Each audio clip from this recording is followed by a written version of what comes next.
ओम श्री परमात्मने नमः। श्लोक 16। अब तक देह देही का जो विवेचन हुआ है उसी को भगवान दूसरे शब्दों से आगे के 3 श्लोकों में कहते हैं। नासतो विद्यते भावो ना भावो विद्यते सतः उभयोरपि दृष्टो अन्तस्त्व नयोस्तत्त्वदर्शिभिः। व्याख्या। यहाँ पूर्वार्ध में भगवान ने भूसत्तायाम भावः अभावः, अस भुवि असतः सतः और विद सत्तायाम विद्यते, इन 3 सत्तावाचक धातुओं का प्रयोग किया है। इन तीनों के प्रयोग का तात्पर्य नित्य तत्व की ओर लक्ष्य कराने में ही है। नासतो विद्यते भावः, शरीर उत्पत्ति के पहले भी नहीं था, मरने के बाद भी नहीं रहेगा और वर्तमान में भी इसका क्षण प्रतिक्षण अभाव हो रहा है। तात्पर्य है कि यह शरीर भूत, भविष्य और वर्तमान इन तीनों कालों में कभी भाव रूप से नहीं रहता, अतः यह असत है। इसी तरह से इस संसार का भी भाव नहीं है, यह भी असत है। यह शरीर तो संसार का एक छोटा सा नमूना है, इसलिए शरीर के परिवर्तन से संसार मात्र के परिवर्तन का अनुभव होता है कि इस संसार का पहले भी अभाव था और पीछे भी अभाव होगा तथा वर्तमान में भी अभाव हो रहा है। संसार मात्र काल रूपी अग्नि में लकड़ी की तरह निरंतर जल रहा है। लकड़ी के जलने पर तो कोयला और राख बची रहती है, पर संसार को काल रूपी अग्नि ऐसी विलक्षण तरीके से जलाती है कि कोयला अथवा राख कुछ भी बाकी नहीं रहता। वह संसार का अभाव ही अभाव कर देती है। इसलिए कहा गया है कि असत की सत्ता नहीं है। ना भावो विद्यते सतः, जो सत वस्तु है उसका अभाव नहीं होता, अर्थात जब देह उत्पन्न नहीं हुआ था तब भी देही था, देह नष्ट होने पर भी देही रहेगा और वर्तमान में देह के परिवर्तनशील होने पर भी देही उसमें ज्यों का त्यों ही रहता है। इसी रीति से जब संसार उत्पन्न नहीं हुआ था उस समय भी परमात्मा तत्व था। संसार का अभाव होने पर भी परमात्मा तत्व रहेगा और वर्तमान में संसार के परिवर्तनशील होने पर भी परमात्मा तत्व उसमें ज्यों का त्यों ही है। मार्मिक बात, संसार को हम एक ही बार देख सकते हैं, दूसरी बार नहीं, कारण कि संसार प्रतिक्षण परिवर्तनशील है। अतः एक क्षण पहले वस्तु जैसी थी दूसरे क्षण में वह वैसी नहीं रहती। जैसे सिनेमा देखते समय पर्दे पर दृश्य स्थिर दिखता है, पर वास्तव में उसमें प्रतिक्षण परिवर्तन होता रहता है।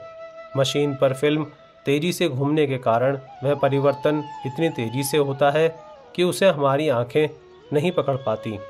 इससे भी अधिक मार्मिक बात यह है कि वास्तव में संसार एक बार भी नहीं दिखता, कारण कि शरीर, इंद्रियां, मन, बुद्धि आदि जिन कारणों से हम संसार को देखते हैं, अनुभव करते हैं, वे कारण भी संसार के ही हैं।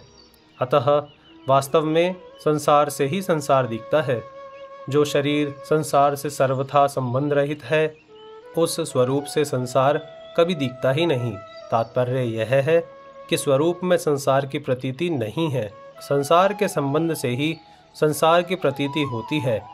इससे सिद्ध हुआ कि स्वरूप का संसार से कोई संबंध है ही नहीं।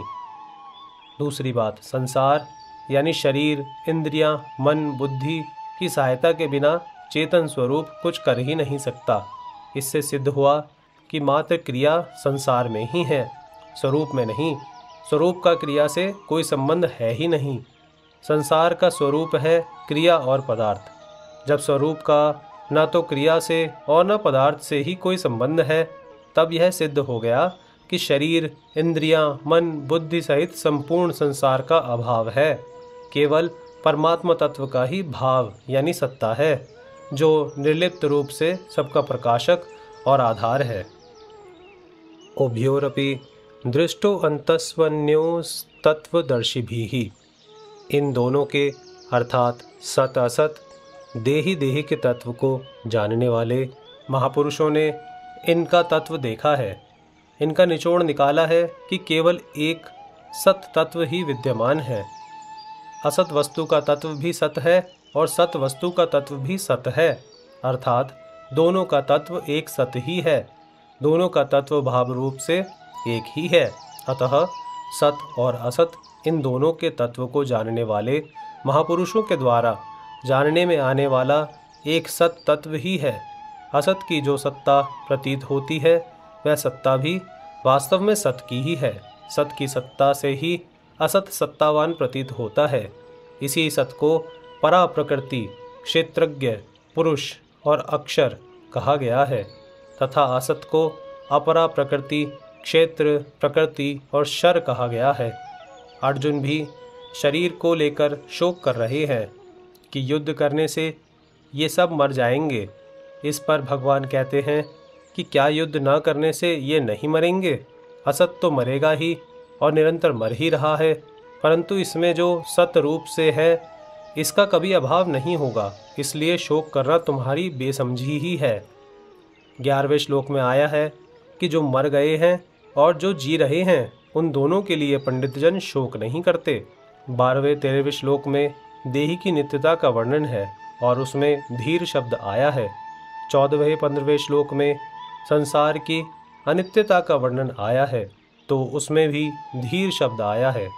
ऐसे ही यहाँ 16वें श्लोक में सत असत का विवेचन आया है तो इसमें तत्वदर्शी शब्द आया है।